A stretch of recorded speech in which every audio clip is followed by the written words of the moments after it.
happy you are fighting these money lenders. And you are fighting them. And I know you will defeat them because you are a real fighter. But Your Excellency, money lenders have now descended on Boda riders. Someone gives you a Boda at 6 million shillings. And he tells you, you keep paying around 80,000 per week. In 2 years, you have paid around 12 million shillings. And apart from that, if you default and you don't pay, you even lose what you have paid. Those money lenders have descended on my borders. I want to discuss with you one of these days, and we see how we can rescue them. They need a rescue plan so that they don't depend on money lenders.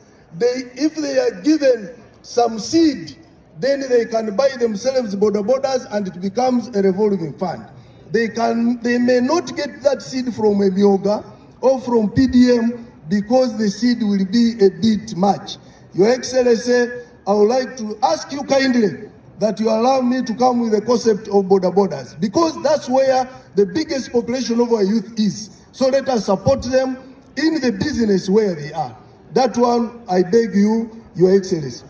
Pigs, but all those pigs, all those trays of eggs, all those cows come from outside Kasese. We now want to change the narrative. We want these people to go into poultry, to also go into piggery. Cattle, we are still hesitant because we are not good cattle keepers. Only in Nyakatonzo here, please support them. For them, they are cattle keepers.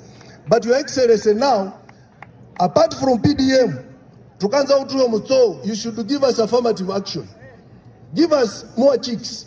Give us piglets. Give us goats.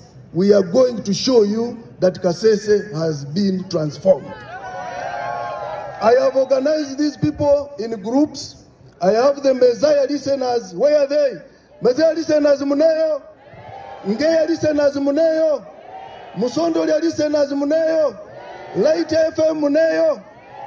All those are radio stations owned by these churches. And they have organized groups in the range of 20 to 30,000 members. If we can organize them, they can transform themselves and also transform the whole district. Your Excellency, I am organizing Boda riders.